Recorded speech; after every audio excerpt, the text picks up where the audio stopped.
Hello all, welcome to the video. So UGC NET exam preparation வந்து நிறைய பேர் பண்ணிட்டு இருப்பீங்க. ஸோ அவங்களுக்குமே இந்த வீடியோ, அதுவும் இல்லாமல் UGC NET எக்ஸாம்னா என்ன, அதை பற்றி எந்த டீட்டெயில்ஸும் தெரியாமல் இருக்கீங்கன்னா உங்களுக்காக ஒரு வீடியோ ஆல்ரெடி நான் போட்டு டிஸ்கிரிப்ஷனில் கொடுத்துருக்கேன், லிங்க்கையும் செக் பண்ணி பாருங்கள். நார்மலாக இந்த UGC NET எக்ஸாம் வந்து நீங்கள் கிளியர் பண்ணிட்டீங்க அப்படின்னா உங்களுக்கு வந்து இது ஒரு நல்ல ஃபியூச்சர் அப்படின்னு சொல்லலாம். அசிஸ்டன்ட் ப்ரொஃபஸராக நீங்கள் வந்து ஜாப் போகலாம்.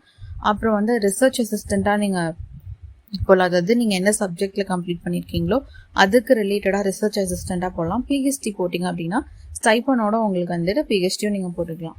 ஸோ இந்த மாதிரி அட்வான்டேஜஸ் நிறையா இருக்குது. ஸோ இது வந்து நீங்கள் கிளியர் பண்ணுறது உங்களுக்கு ஈஸினா நீங்கள் கிளியர் பண்ணிடலாம். ஸோ இப்போ வந்துட்டு அதுக்கான ப்ரிப்பரேஷன் டிப்ஸ் தான் இந்த வீடியோவில் நம்ம பார்க்க போகிறோம். ஸோ நார்மலாக ப்ரிப்பரேஷன் டிப்ஸ் அப்படிங்கிற நான் சொல்ல போகிற இந்த ப்ரிப்பரேஷன் டிப்ஸ் வந்துட்டு எல்லா எக்ஸாமுக்குமே பொருந்தும். ஸோ நீங்கள் நார்மலாக எல்லா எக்ஸாமுக்குமே இதை வந்து யூஸ் பண்ணி நீங்கள் படிச்சுக்கலாம். ஓகே, ஸோ ஃபர்ஸ்ட் விஷயம் அதில் என்ன அப்படின்னு பார்த்தீங்கன்னா உங்களுடைய சிலபஸ், எக்ஸாம் பேட்டர்ன், இது ரெண்டுலையும் நீங்கள் வந்து பயங்கர தரவாக இருக்கணும். எப்போவுமே சிலபஸ், எக்ஸாம் பேட்டர்ன் இது ரெண்டும் வந்துட்டு என்ன ஆகும் அப்படின்னா நீங்கள் சப்ஜெக்ட் வைஸாக என்ன படிச்சிருக்கீங்க அப்படிங்கிறத ரீகால் பண்ணுறதுக்கு ஒரு பெரிய டூலாக இருக்கும். ஸோ ஃபர்ஸ்ட் வந்து நீங்கள் ஸ்டார்ட் பண்ணுறதுக்கு முன்னாடி இந்த எக்ஸாம் சிலபஸையும் அதுக்கப்புறம் பேட்டர்ன் எப்படி இருக்குது அப்படின்றதையும் ஒரு செகண்ட் பார்த்துக்கோங்க. ஏன்னா எந்த டாப்பிக்கும் நீங்கள் வந்து மிஸ் பண்ணிடக்கூடாது, கரெக்டாக? ஸோ அதனால் சொல்கிறேன், இதுதான் ஃபர்ஸ்ட் ஸ்ட்ராட்டஜியை நீங்கள் யூஸ் பண்ண போகிறது. ஃபர்ஸ்ட் சிலபஸையும் அதனுடைய எக்ஸாம் பேட்டர்னையும் பார்த்துக்கோங்க. ஸோ நெக்ஸ்ட் வந்து என்னென்னு பார்த்தீங்கன்னா நெட் ஸ்டடி மெட்டீரியல் அப்படின்னா நிறையா சோர்சஸ் வந்து நீங்கள் இப்போ இருக்குது, புக்ஸ் இருக்குது, அதுவும் இல்லாமல் வெப்சைட்ஸ் நிறையா இருக்குது உங்களுக்கு ஃப்ரீயாக ப்ரிப்பரேஷனுக்காக கொடுக்கக்கூடிய ஸ்டடி மெட்டீரியல்ஸ். ஆனால் அது மட்டுமே போகாது, நீங்கள் ஒரு சில டாபிக்ஸ்லாம் வந்து நீங்களாம் வாலண்டியராக சர்ச் பண்ணி படிக்கிற மாதிரி இருக்கும். ஆனால் நீங்கள் இந்த நெட் எக்ஸாமுக்கு போடுற எஃபர்ட் வந்து ஒர்த்தான ஒரு விஷயம் அப்படின்னு நான் சொல்லுவேன். ஸோ நிறையா பிடிஎஃப்பும் அவைலாக இருக்குது, நிறைய ஆன்லைன் வீடியோஸும் லைவ் கிளாஸஸும் நிறையாவே ஃப்ரீயாக அவைலபிளாக இருக்குது. யூடியூபாக இருக்கட்டும், இல்லை ஒரு சில ஆப்ஸ்லேயே வந்து டெக்ஸ்ட் புக்கு, அன்அகாடமி, ஸோ இதில் வந்துட்டு பார்த்தீங்க அப்படின்னா இந்த மாதிரி நிறைய ஆப்ஸ் இருக்குது. ஸோ இதெல்லாம் வந்து நீங்கள் தேடி படிச்சுக்கலாம். ஸோ நெக்ஸ்ட் வந்து மேக் நோட்ஸ். ஸோ நீங்கள் படிக்கிற விஷயத்த ஃபர்ஸ்ட் வந்து எப்போவுமே நோட்ஸ் எடுத்து பழகிக்கோங்க. ஒரு பர்டிகுலரான ஒரு டாபிக் படிக்கிறீங்கன்னா அது நீங்கள் நோட்ஸ் எடுத்து பழகும்போது உங்களுக்கு செம்ம ஈஸியாக இருக்கும். இது உங்களுக்கு ரீகால் பண்ணுறப்போ, ரிவைஸ் பண்ணுறப்பையும் பயங்கர யூஸ்ஃபுல்லாக இருக்கும். நார்மலாக நோட்ஸ் எடுக்கிறது அப்படின்னா படிச்சுட்டு இருக்கும்போது அப்படியே அதை பார்த்து எழுதுறது கிடையாது. ஃபுல்லாக படிச்சுட்டு அதுக்கப்புறம் புக்கையோ நோட்டையோ க்ளோஸ் பண்ணி வச்சுட்டு அந்த டாப்பிக்கில் உங்களுக்கு என்ன புரிஞ்சுது அப்படிங்கிறத நீங்களே எழுதுனீங்க அப்படின்னா இது வந்து லேட்டராக உங்களுக்கு ரிவைஸ் பண்ணுறதுக்கு சூப்பராக யூஸாக இருக்கும். ஸோ இது வந்து கண்டிப்பாக ஃபாலோ பண்ணுங்கள். அதே மாதிரி எப்படி படிக்கணும் அப்படிங்கிற டெக்னிக்ஸ்லாம் நான் ஆல்ரெடி வீடியோவாக போட்டிருக்கேன், அதையும் செக் பண்ணி பார்த்துக்கோங்க. ஸோ நெக்ஸ்ட் வந்து பார்த்திங்க அப்படின்னா ரிவிஷன். ஸோ கண்டிப்பாக நோட்ஸ் எல்லாம் எடுத்ததுக்கப்புறமா ரிவிஷன் தான். ரிவிஷன் அப்படிங்கிறது வந்து நம்மளுடைய மெமரியை வந்து ரிட்டர்ன் பண்ணி வைக்கிறது.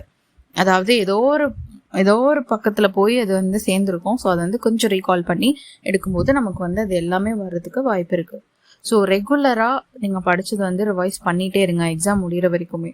ஸோ இது வந்துட்டு ரொம்ப ஹெல்ப்ஃபுல்லாக இருக்கும்.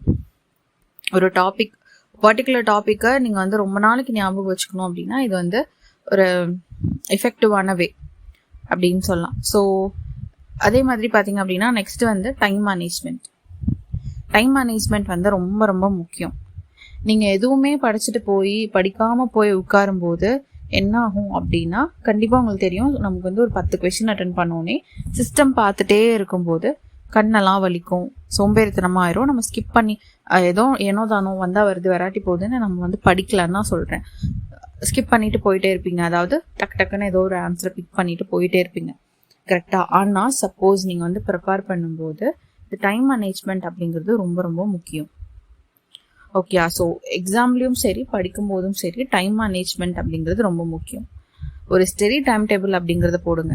உங்களுடைய ஒவ்வொரு டாப்பிக்கையும் டிவைட் பண்ணி ட்ராக் பண்ணிகிட்டே இருங்க, எந்த டைமில் எந்த டாபிக்ஸ் நான் கம்ப்ளீட் பண்ணேன் அப்படிங்கிறத. ஸோ இது வந்துட்டு ரிவிஷன் டைமில் உங்களுக்கு யூஸ்ஃபுல்லாக இருக்கும். அதே மாதிரி ரிவிஷன் டைமில் நிறையா டெஸ்ட்டு இதெல்லாம் வந்து அட்டெண்ட் பண்ணி பாருங்கள். ஏன்னா நிறைய மார்க் டெஸ்ட் எல்லாம் இருக்குது, நிறையா கொஷின் பேப்பர்ஸ்லாம் அவைலபிளாக இருக்குது. ஸோ டைம் செட் பண்ணி நீங்களே கம்ப்ளீட் பண்ண முடியுதா அப்படிங்கிறத ட்ரை பண்ணி பாருங்கள். நெக்ஸ்ட்டு வந்து கடைசியாக பார்க்குற விஷயம் என்ன அப்படின்னு பார்த்தீங்கன்னா கான்ஃபிடென்ஸ். ஸோ இது என்ன நம்ம படித்தாலும் சரி, என்ன நம்ம வந்து அப்படியே ஃபிங்கர் டிப்பில் எல்லாத்தையும் வச்சுருந்தாலும் சரி, நமக்கு கான்ஃபிடென்ஸ் அப்படிங்கிறது ஒரு விஷயம் வேணும். ஸோ கான்ஃபிடென்ஸும் வேணும், மோட்டிவேஷனும் வேணும், அதே மாதிரி செல்ஃப் டிசிப்ளினும் வேணும். இந்த 3 ஒன்றா இருக்கும்போது நம்ம நினச்சி பார்க்க முடியாத ஹைட்டுக்கு நம்ம போவோம். ஓகேயா? ஸோ எப்போவுமே வந்து உங்களுடைய ஆட்டிடியூடை பாசிட்டிவாக வச்சுக்கோங்க. அதுக்கப்புறம் எப்போவுமே வந்து அந்த மூடை ஃப்ரெஷ்ஷாக வச்சுருக்கிற மாதிரி ஏதோ ஒரு விஷயத்துக்குள்ளே போங்க. நல்ல மியூசிக் கேளுங்க, மெடிடேட் பண்ணுங்கள், நல்ல ஸ்டோரிஸ் படிங்க, பாசிட்டிவாக இருக்க ஸ்டோரிஸ் படிங்க. ஸோ அந்த மாதிரி நீங்கள் பார்க்கும்போது உங்கள் கான்ஃபிடென்ஸை இன்னுமே நீங்கள் வந்து பூஸ்டப் பண்ணுற மாதிரி இருக்கும். ஸோ இந்த டிப்ஸ் எல்லாத்தையுமே ட்ரை பண்ணி பாருங்கள். இது ஆல்மோஸ்ட் பேப்பர் 1 பேப்பர் 2 ரெண்டுத்துக்குமே பொருந்தும். ஸோ செக் பண்ணி பார்த்துட்டு இந்த டிப்ஸ் யூஸ்ஃபுல்லாக இருந்ததா இல்லையா அப்படிங்கிறத கமெண்ட்டில் சொல்லுங்கள். தேங்க்ஸ் ஃபார் வாட்சிங்.